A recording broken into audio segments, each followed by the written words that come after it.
आज मोठी कारवाई होण्याची शक्यता वर्तवली जाते सूत्रांच्या. कसं बघता पुन्हा तुमच्या नेत्यांना परत परत त्याच एका कारणावरून टार्गेट केलं जाते? बघा, आमच्या पक्षामध्ये जे पळपुटे होते ते पळून गेले या अशा कारवायांना घाबरून.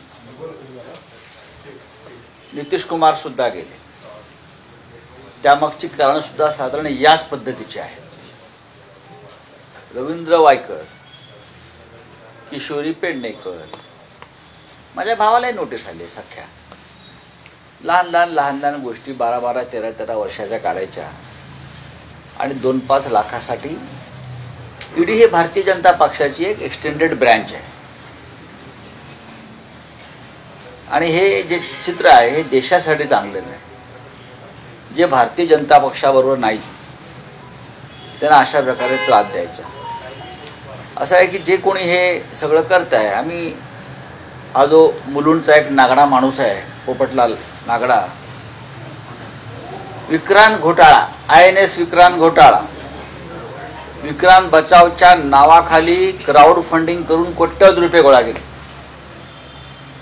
त्याच्यावर FIR दाखल झाला, गुन्हा दाखल झाला.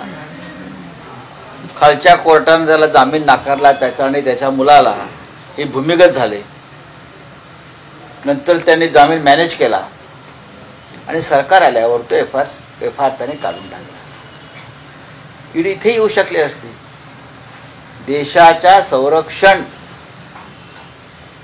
विषयक व्यवहारात कोट्यवधी रुपये भारतीय जनता पक्षाचा एक लफंगा पैसे गोळा करतो.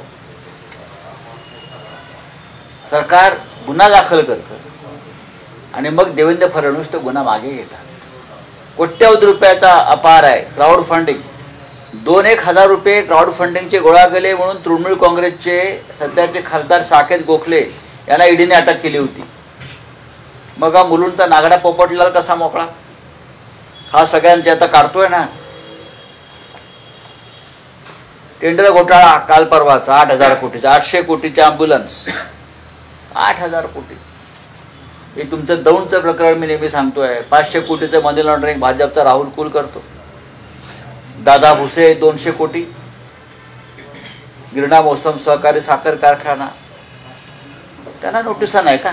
त्यांना नोटिसा टाईप करताना तुमची शाई संपते का? का प्रिंटर बंद पडतो ईडीचा? सांगा ना.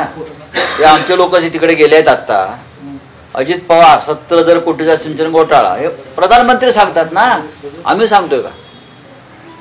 शिखर बँक घोटाळा आम्ही सांगतोय का? प्रधानमंत्री सांगतायत. प्रफुल्ल पटेल प्रॉपर्टी जप्त केली ईडीने 450 कोटीची, हे प्रधानमंत्री सांगतायत. इक्बाल मिर्ची बरोबरचे संबंध हे अमित शहा सांगतायत. हसन मुश्रीफ कोण सांगताय? एक पाय तुरुंगात आहे कोण सांगताय? छगन भुजबळ सुटले ना. मग तुम्ही जे शिवसेनेचे जे लोक आमचे आहेत, राष्ट्रवादी काँग्रेसचे रोहित पवार आहे किंवा अन्य लोक आहेत, त्यांना तुम्ही हा राजकीय सूडबुद्धीतून त्रास देताय. पण आमच्यासारखी माणसं जी आहेत पक्षात आमच्या, ही झुकणार नाही. टाका ना तुरुंगात. तुम्ही किती दिवस टाकणार तुरुंगात? टाकून झाला एकदा, परत टाका. एकदा टाकून झालाय, परत टाका. रवींद्र वायकर सुद्धा आज चालले आहेत. आज किशोरीताई पेडणेकर चाललेले आहेत. यशवंत जाधव आहेत तिथे. त्यांना पण तुरुंगात टाकणार होतात. आज तुमच्या बाजूला बसलेत ना. असे किती नावं घ्यायची? भावना गवळी जामिनावर सुटल्या ना ईडीच्या. आज कोणाबरोबर आहे? किती नावं घेऊ आणि किती नावं घ्यायची? काँग्रेस आणि राष्ट्रवादीमधली आणि आत्ता जनता दल युनायटेडमधली. जनता दल युनायटेडचे नितीश कुमार जे गेले आहेत, त्यांच्या पक्षाच्या ट्रेझररवरती ईडीने रेट टाकल्या होता 10 दिवसापूर्वी. हे तुम्हाला माहिती आहे का? JDUच्या संबंधित त्यांचे जे आर्थिक लागेबांधे आहेत त्याच्यामध्ये ट्रेझररसह अनेकांवर ईडीच्या रेड पडल्याची माझी पक्की माहिती. हे घाबरले. काही लोक घाबरून जात आहेत. आम्ही नाही घाबरत. बघू ना, आमचं पण सरकार येईल ना, तेव्हा हिशोब तुम्हालाही द्यावा लागेल. या सगळ्या कृत्यांचा हिशोब तुम्हाला द्यावा लागेल. आणि कारवाया काय करायच्या त्या करून टाका. एकदा फासावर लटकावायच्या, फासावर लटकवून टाका. किती बघा, हा देशाचा लढा आहे. देशातल्या हुकुमशाही विरुद्ध आम्ही लढतो. त्याच्यामुळे आम्ही मागे हटणार नाही. खोट्या कारवाया होत असतात, ब्रिटिशांनी केल्या, आणीबाणीत झाल्या. तुम्ही करा. तुम्ही डरपो का, तुम्ही आम्हाला घाबरताय म्हणून तुम्ही आम्हाला खोट्या प्रकरणामध्ये गुंतवताय. तर ही चिंता आम्हाला नाहीये. बोला. रावसाहेब, काल ओम बिर्ला यांनी राहुल नार्वेकर यांची राष्ट्रीय पक्षांतर बंदी कायद्याच्या समितीच्या अध्यक्षपदी नियुक्ती केली. अरे बापरे, हा सगळ्यात मोठा फ्रॉड आहे या देशातला. ज्या माणसाने आतापर्यंत 10 पक्षांतरे केलेली आहेत, बरं का, ज्या व्यक्तीनं आतापर्यंत 10 पक्षांतर सहज करून पचवली आहेत, ढेकर दिली आहे ती पचवून पक्षांतर, ज्या व्यक्तीनं ट्रायब्युनल म्हणून सर्वोच्च न्यायालयानं नेमल्यावर शिवसेनेच्या फुटीला मान्यता दिली, जी घटनेत मान्य नाहीये. 40 लोकांनी आधी 16 मग 16 ज्या प्रकारची पक्षांतरं केली, त्या विधिमंडळ पक्षाच्या फुटीर गटालाच मान्यता देऊन टाकली. म्हणजे पक्षांतरावर शिक्कामोर्तब करतो अशा व्यक्तीला बक्षीस म्हणून हे सरकार, अशा तुमच्या ज्या कुठली समिती आहे काय पक्षांतर बंदी, काय महान माणूस आहे का, अभ्यास. डॉक्टर आंबेडकरांनंतर हेच घटनाकार त्यांना सापडले का? हा डॉक्टर बाबासाहेब आंबेडकरांच्या संविधानाचा अपमान करतात ओम बिर्ला, असं मी सांगतो. कारण जे संविधान निर्माण झालं आहे त्या संविधानानुसार हे सगळे आमदार हे बरखास्त व्हायला पाहिजे होते. पण राहुल नार्वेकरांनी भारतीय जनता पक्षाचा हस्तक म्हणून जो न्याय दिला आहे, जो निर्णय दिलेला आहे, हा घटनाविरोधी आहे. स्वतःलाच पक्षांतराची चाड नाही, स्वतः 10 पक्षांतर केलेले गृहस्थ आहेत, त्यांना तुम्ही त्या पक्षांतर विरोधी त्या समितीवर बसवता. यासारखा देशाच्या संविधानाच्या घटनेचा आणि पार्लमेंटचा अपमान नाही. मराठा ओबीसी मराठा आरक्षणासंदर्भात नारायण राणेंनी पण विरोध दर्शवला. एकनाथ शिंदे म्हणतात की या अधिसूचना काढलेली आहे, मराठ्यांना आरक्षण दिलं जाईल. आम्हाला सध्या कोणत्या वादात पडायचं नाहीये. आम्हाला असं वाटतं की ज्यांची जी मागणी आहे ती सरकार पूर्ण करण्याला समर्थ असेल त्यांनी पूर्ण करावी. मराठा असतील, धनगर असतील, ओबीसी असतील, एकमेकांच्या ताटातलं न ओरबडता प्रत्येकाला त्यांचा हक्क मिळायला पाहिजे. बेसिकली हा सगळा विषय आर्थिक मागासलेपणातून निर्माण झालेला आहे. ज्या महाराष्ट्रामध्ये गेल्या 10 वर्षामध्ये नोकऱ्यांचा दुष्काळ पडला आहे, रोजगाराचा दुष्काळ पडलेला आहे, त्यातून निर्माण झालेला विषय. याचं कारण सरकारची धोरणं, राज्य सरकार आणि केंद्र सरकार. मुंबईसह महाराष्ट्रातला उद्योग ज्या पद्धतीनं बाहेर नेला जातोय रोजगार, त्यातून निर्माण झालेला प्रश्न आहे. महाराष्ट्रातल्या शेतकऱ्याला जो अन्याय सहन करावा लागतो त्यातून निर्माण झालेला प्रश्न आहे. त्याच्यामुळे हा अत्यंत संयमानं घ्यायचा, हा राजकारणाचा विषय नाही आणि आम्ही ते राजकारण करू इच्छितो. नारायण राणेंनी विरोध केलाय ना की, मग त्यांना विचारा ना. पण राऊत सर, याच्यातून मराठा विरुद्ध ओबीसी असा वाद निर्माण होतो किंवा जाणीवपूर्वक नाही, हा वाद जाणीवपूर्वक निर्माण केला जातोय. भारतीय जनता पक्ष हा वाद निर्माण करतोय. हे सगळे जे आता सत्तेमध्ये आहेत, तुम्ही मराठ्यांच्या बाजूने बोलायचं, आम्ही ओबीसीच्या बाजूने बोलायचं आणि सगळे एकच आहे. खरं म्हणजे मंत्रिमंडळामध्ये अशा प्रकारचे मतभेद स्पष्ट दिसत आहेत. मुख्यमंत्री एक भूमिका घेत आहेत, त्यांचे मंत्री वेगळी भूमिका घेत आहेत, भुजबळ वेगळी भूमिका घेत आहेत, देवेंद्र फडणवीस वेगळी भूमिका घेत आहेत. हे त्यांच्या कॅबिनेटमधलं ज्या पद्धतीचं वातावरण आहे, खरं म्हणजे मुख्यमंत्र्यांची भूमिका ही संपूर्ण सरकारची भूमिका असते. आणि जेव्हा एखादा मंत्री मुख्यमंत्र्याच्या विरुद्ध किंवा सरकारच्या विरुद्ध भूमिका घेतो तेव्हा त्याला बरखास्त करण्याची परंपरा आहे. ताबडतोब राज्यपालांना शिफारस केली जाते आणि त्याला बरखास्त केलं जातं. जर मुख्यमंत्र्यांना या भूमिका मान्य नसतील, त्याने जे मंत्री आहेत 2 किंवा 3, त्यांच्या बरखास्तीची शिफारस ताबडतोब राज्यपालांना केली पाहिजे. याचा अर्थ तुमची मिलीभगत आहे, तुम्ही सगळं ठरवून करताय. नाही का? कारण ओबीसीनं आश्वासन दिलं की मराठ्यांना ओबीसी प्रवर्गात घेणार नाही, पण कालचं जे तेच सांगतोय घुसखोरी झाली तिथं. असं आहे की मी भुजबळांचं विधान ऐकलेलं आहे आणि भुजबळांचा जो हे आहे तांडव तेही पाहिलेलं आहे. आता तेही एक सगळ्यांचा मोर्चा काढतायत. महाराष्ट्रामध्ये किती काळ चालणार? महाराष्ट्र असं अशांत आणि अस्थिर करून या सरकारला काय साध्य करायचं आहे केंद्राला?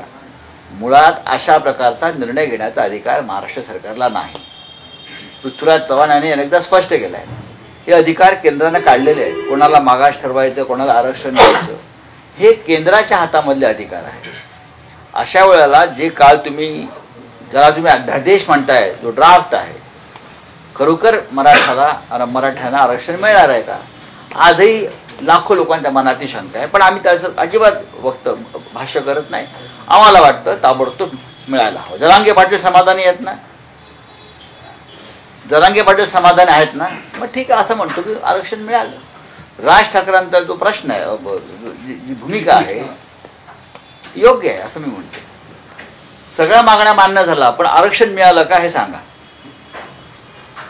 तुमच्या सगळ्या आम्ही तेच म्हणतोय, तुमच्या सगळ्या मागण्या मान्य झाल्या, पण खरोखर आरक्षण मिळालं असेल तर स्पष्ट करा. आज हळूहळू लोक त्याच्यावर बोलायला लागले. इतकं तुम्ही सांगतो, आम्हाला त्याच्यावरती काही बोलायचं नाही. एकाच वेळी ओबीसी मराठ्यांना फसवतोय सरकार. मग बघा, मुख्यमंत्री शुद्ध फसवणूक करतायत असं चित्र आता समोर येत आहे. मुख्यमंत्री गुलाल उधळतायत, मुख्यमंत्र्यांचे लोक पेढे वाटतात, हे सगळं ठरवून चाललंय. जरांगे पाटील खूप साधा माणूस आहे, ते समाजासाठी लढतायत असं चित्र आहे. त्याच्यामुळे मी त्यांच्यावरती कोणते भाष्य आता करणार नाही. सर, ललित पाटील प्रकरणात पुणे पोलिसांनी संजीव ठाकूरांच्या विरुद्ध एक अहवाल वैद्यकीय शिक्षण करतात नाही, अशी माहिती समोर येते की त्यांच्यावरती कारवाई करू नका असा दबाव आणला होता. आता मी पाहिलं की आमच्या सुषमाताई अंधारे इथून येताना पाहिलं मी, त्या इथेच कुठेतरी आहेत. त्यांनी हा विषय पुढे नेलाय, त्याच्यावरती बोलते. सर, भाजपचे आमदार प्रशांत बंब यांच्यावरही कॅश ऑफ क्युरीचा आरोप झालेला आहे, त्याच्यावर सुनावणी आहे. सामनामध्ये पण ती आज बातमी आली. आपलं राज्याचे गृहमंत्री खरोखर कारवाई करायला समर्थ आहेत का? ते गृहमंत्री आहेत की सागर बंगल्यावरचे बॉस आहेत गुंडांचे? हे आधी स्पष्ट व्हायला पाहिजे. आता सुनावणी गृहमंत्र्यांवर व्हायला हवी. हे खरोखर गृहमंत्री आहेत की त्यांचा एक आमदार म्हणतोय त्याप्रमाणे गुंडांचे सागर बंगल्यावरचे बॉस आहेत? हे त्यांनी स्पष्ट करावं, मग मी उत्तर देईन. प्रकाश आंबेडकरांची बोलणी कुठपर्यंत आलेली? इंडिया आघाडी उद्या 30 तारीख आहे. उद्या आमची जवळजवळ एक अंतिम अशी बैठक आहे महाविकास आघाडीची. काँग्रेस, राष्ट्रवादी, शिवसेना हे 3 प्रमुख पक्ष, काही इतर मित्र पक्षांना आम्ही उद्या बोलवलं आहे. अर्थातच वंचित बहुजन आघाडी म्हणजे प्रकाश आंबेडकरांचा जो संघटन आहे या देशातलं किंवा राज्यातलं, त्यांना आम्ही उद्या अत्यंत सन्मानानं आमंत्रित केलेलं आहे आणि त्यांनी आमचं आमंत्रण स्वीकारलेलं. उद्या फॉर्म्युला काही ठरलाय का? फॉर्म्युला कशाला पाहिजे? फॉर्म्युला आता कशाला सांगू? सगळ्यांचं नीट झालं, सुरळीत झालं की तुम्हाला कळेल कोण किती जागा लढताय. पण प्रकाश आंबेडकर यांची भूमिका अत्यंत स्पष्ट आहे. त्यांना या देशात सध्या जे सुरू आहे हुकुमशाहीचं धोरण, संविधानाचा अपमान, डॉक्टर बाबासाहेब आंबेडकरांच्या संविधानाचा अपमान, एकाधिकारशाही, या विरुद्ध स्वतः प्रकाश आंबेडकर यांनी महाराष्ट्रामध्ये एक भूमिका जाहीर केलेली आहे आणि तीच भूमिका महाविकास आघाडीची आहे. आम्ही सगळे डॉक्टर बाबासाहेब आंबेडकरांच्या संविधानाच्या रक्षणासाठी मैदानात उतरलेलो आहोत. त्याच्यामुळे प्रकाश आंबेडकर आणि त्यांचा वंचित बहुजन आघाडी हे भारतीय जनता पक्षाला प्रत्यक्ष अप्रत्यक्ष मदत होईल अशी कोणतीही भूमिका घेणार नाहीत याच्याविषयी आमच्या मनात अजिबात शंका नाही, अजिबात नाही. प्रकाश आंबेडकर हे पूर्णपणे आणि त्यांच्या समाजाबरोबर, त्यांच्या कार्यकर्त्यांबरोबर या देशामधल्या संविधानाचं रक्षण करण्यासाठी आमच्या बरोबरच राहतील. जागा वाटप हा लहान विषय आहे, एखाद दुसरी जागा इकडे तिकडे होते, आम्ही सगळे सांभाळून घेणारे लोक आहोत. सर, मराठवाड्यातल्या 8 लोकसभेच्या जागांपैकी 4 जागा शिवसेना तुमची लढवेल, 3 काँग्रेस आणि 1 राष्ट्रवादी लढवेल, असं काही फॉर्म्युला ठरलाय? तो फॉर्म्युला जो काय आहे त्याला आम्ही फॉर्म्युला म्हणत नसून योग्य जागा वाटप असं म्हणतो. 4 जागा ज्या आहेत, धाराशिवची, संभाजीनगरची. बघा, धाराशिवची जागा तर तिथे शिवसेनेचे सध्या विद्यमान खासदारच आहेत. संभाजीनगर तर परंपरेनं शिवसेनाच लढत आलेली आहे ना. परभणी ही शिवसेनेची जागा आहे. हिंगोलीमध्ये सुद्धा शिवसेनेचे विद्यमान खासदार होते. त्याच्यामुळे या अशा विषयावरती फार चर्चा करण्यापेक्षा ज्या जागांवर सध्या खासदार आहेत त्या पक्षाचे त्याच्यावरती आम्ही शक्यतो चर्चा करण्याचं टाळतोय. प्रकाश आंबेडकरांचा मुद्दा तुम्ही मांडलात की आमंत्रण दिले, पण एकीकडे प्रकाश आंबेडकरांनी काल मुख्यमंत्र्यांचं कौतुक केले की मुख्यमंत्री आता स्ट्रॉंग नेते झालेत, या एका आरक्षणाच्या GR मुळे त्यांनी सगळ्या नेत्यांना क्लीन बोल्ड केले. मराठवाड्यात आता त्यांची ताकद वाढेल. पर्यायानं तुमची ताकद आहे मराठवाड्यात, पण ते मराठा समाज आता मुख्यमंत्र्यांच्या बाजूने स्ट्रॉंगपणे उभा राहील. बघा, महाराष्ट्राची जनता ही ढोंग आणि खोटेपणाच्या मागे कधी उभी राहत नाही. शिंदे जे आहेत राज्याचे मुख्यमंत्री, ते इतिहासातलं सगळ्यात मोठं ढोंग आहे. आतापर्यंतच्या राजकीय इतिहासातलं सगळ्यात मोठं ढोंग कोणता असेल तर ते एकनाथ शिंदे आहेत. हे प्रकाश आंबेडकरांना चांगलं माहिती आहे. उद्या जर प्रकाश आंबेडकरांची वंचित बहुजन आघाडी याच्यावर कोणी दुसऱ्या एका ऐऱ्यागऱ्याने जर दावा सांगितला तर आंबेडकर साहेब ते मान्य करतील का? नाही.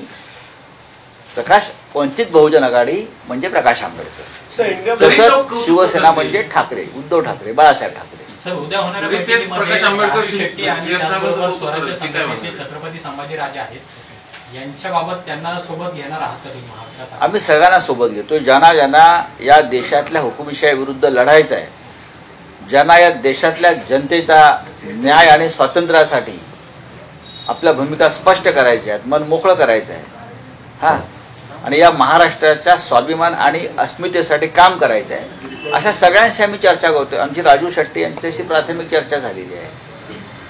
आमच्या सहकाऱ्यांचं म्हणणं आहे की छत्रपती संभाजीराजे यांच्याशी आपण चर्चा केली पाहिजे आणि आघाडीत त्याच्यावरती एक मत आहे. आम्ही चर्चा करू. चर्चा करायला काय हरकत आहे? आम्ही चर्चा करू ना.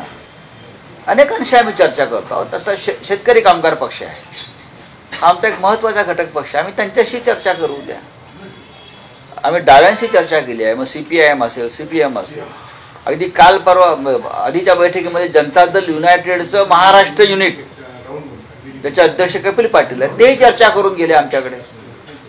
चर्चेला काय, चर्चेला अंत नसतो. महाराष्ट्राचं झालं. इंडिया आघाडीचा विचार करता ममता बॅनर्जी असतील पश्चिम बंगालच्या, त्यांनी डिक्लेअर केले अनेक ठिकाणी काँग्रेसच्या विरोधात स्थानिक स्वराज्य जे पक्ष आहेत, स्थानिक पक्ष ते, आणि आता JDUचं इंडिया आघाडी अलायन्सला कुठेतरी 2024 पुन्हा अवघड जाईल वाटते, कारण जे एकत्र सगळे आले होते पुन्हा फुटताना दिसतं. बघा, आम्ही एकत्रच आहोत.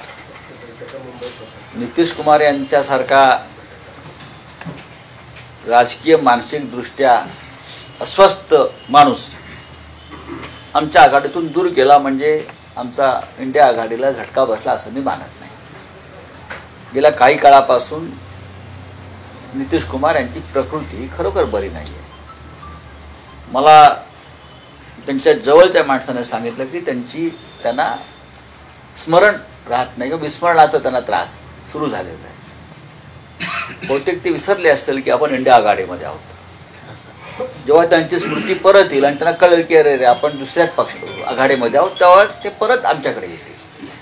विस्मरण, त्याला अल्मायझर म्हणतात, ते असंच असतं. सांगण्यात काय पण बिहारमध्ये नितीश कुमार गेल्याने नितीश कुमारांबरोबर भारतीय जनता पक्षाची विश्वासार्हता पूर्णपणे संपलेली आहे. ते सगळे जे होते त्यांच्याबरोबर, नितीश कुमारांना परत सत्तेत आले तर मी पगडी उतरवीन, ते उपमुख्यमंत्री झाले. नितीश कुमारांनी जे महिलांविषयी वक्तव्य केलं आणि ज्या महिला रडल्या त्यावेळेला, त्या त्यांच्यावर मंत्रिपदाची शपथ घेत आहेत. नितीश कुमार हात जोडून दारात आले तरी त्यांना भाजप बरोबर घेणार नाही सांगणारे अमित शहा, नरेंद्र मोदी त्यांचं स्वागत करतायत. अशा प्रकारचं राजकारण बिहारच्या जनतेला कधी आवडलं नाही. पण सर, अशीच ऑफर आता ते सांगतायत की भाजपनं आम्हाला बोलवलं, तुमचंही असंच ते बोलतायत की शिवसेना उद्धव बाळासाहेब ठाकरे गट आमच्यासोबत कधी येणार नाही. तुम्हाला आमंत्रण दिलं तर भविष्यात तुमचं पाऊल काय असेल भाजपसोबत जायचं? एक तर असं आहे की त्यांची हिंमत नाही आम्हाला आमंत्रण देण्याची. आम्ही नैतिकदृष्ट्या अत्यंत आमची मानसिकता स्ट्रॉंग आहे. ही लढाई नैतिकतेची आहे आणि महाराष्ट्राच्या स्वाभिमानाची आहे. तुम्ही शिवसेनेवरती घाव घातलेला नाही आहे, तुम्ही महाराष्ट्राच्या अस्मितेवर आणि स्वाभिमानावर घाव घातलेला आहे. लक्षात घ्या, हा शिवसेनेचा व्यक्तिगत फायद्या तोटाचा प्रश्न नाही आहे. आमचा पक्ष तोडला नाही. हा तुम्ही ज्या कारणासाठी बाळासाहेब ठाकरेंनी शिवसेना स्थापन केली होती, महाराष्ट्राचा स्वाभिमान, मराठी माणसाची अस्मिता, तुम्ही त्याच्यावर घाव घालून महाराष्ट्र तोडण्याचा प्रयत्न करताय. आणि त्याच्यामुळे शिवसेना अशा प्रवृत्तीशी तडजोड करणार नाही. सत्ता येते, सत्ता जाते. शिवसेना सत्तेसाठी जन्माला आलेली नाही. पण शिवसेना पक्ष असा आहे, तुम्ही इतके घाव घालून सुद्धा शिवसेना उभी आहे, लढते आहे. सर बिहारमध्ये जे काही होतंय तर त्याला एक दुसरी जातनिहाय जनगणना करण्याची घोषणा या नितीश कुमार यांनी केली. मला असं वाटतं की भारतीय जनता पक्ष हा त्यांचे पाय लटपट आहेत, घाबरलेला आहे 2024च्या या निवडणुकांच्या दृष्टीनं. जर तुम्हाला एवढी खात्री आहे अबकी बार 400 पार, तर तुम्ही हे शिवसेना तोडणं, राष्ट्रवादी काँग्रेस तोडणं, नितीश कुमारला तोडणं हे उद्योग केले नसते. तुम्हाला जर मोदींच्या नेतृत्वावर आणि प्रभू श्रीरामाच्या राजकीय चमत्कारावरती एवढा विश्वास असता, या सगळ्या गोष्टीवर आम्ही 400 पार जागा जिंकू, तर तुम्हाला हे सगळे खेळ करण्याची गरज नव्हते ना. याचा अर्थ तुम्ही घाबरले ना. तुम्हाला कळतंय या देशातलं वातावरण बदलत आहे आणि म्हणून तुम्ही अखेरची फडफडणी तडफड करताय. सर, केंद्रीय मंत्री शंतनू ठाकूरने सीए बद्दल एक विधान केले आता पश्चिम बंगालमध्ये. ते असं म्हणाले काय? की पुढील 1 आठवड्यात सीए बद्दल शंतनू ठाकूरांनी काय ठीक आहे, कोण केसी त्यागी ने कहा है कि नीतीश कुमार अब बाहर चले गए तो इंडिया अलायंस का जो कोऑर्डिनेशन है वो अब ठीक से नहीं हो पाएगा, और इंडिया कांग्रेस जो है वो साजिश कर रही थी रीजनल पार्टीज को खत्म करने के लिए, इसलिए नीतीश कुमार बाहर. मुझे नहीं लगता है नीतीश कुमार जी जिस तरह से चले गए ये दुर्भाग्यपूर्ण जरूर है, लेकिन अगर किसी को लगता है कि नीतीश कुमार जाने से इंडिया आघाड़ी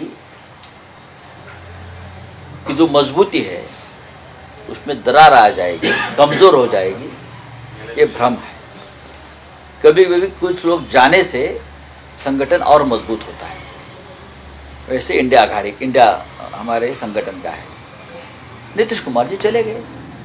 बिहार का मसला है, बिहार में तेजस्वी यादव है, बिहार में कांग्रेस भी है, बिहार में और भी छोटे छोटे दल है जो एक साथ आकर इंडिया गठबंधन को और मजबूत बनाएंगे. बिहार की जनता पॉलिटिकली बहुत अलर्ट है. एक व्यक्ति 2 साल में 4 बार मुख्यमंत्री की शपथ लेते अलग अलग पार्टी से. क्या बिहार की जनता को ये मान्य है? नहीं. ये भारतीय जनता पार्टी को ये लोग पहचानते नहीं है. ये नीतीश बाबू को खत्म करने जा रहे हैं.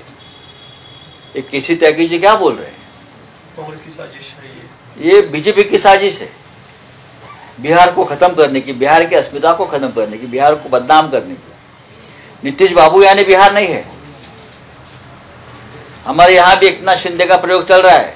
एकनाथ शिंदे यानी महाराष्ट्र नहीं है, या अजीत पवार मतलब महाराष्ट्र नहीं है. पता चलेगा, आप चुनाव लीजिए.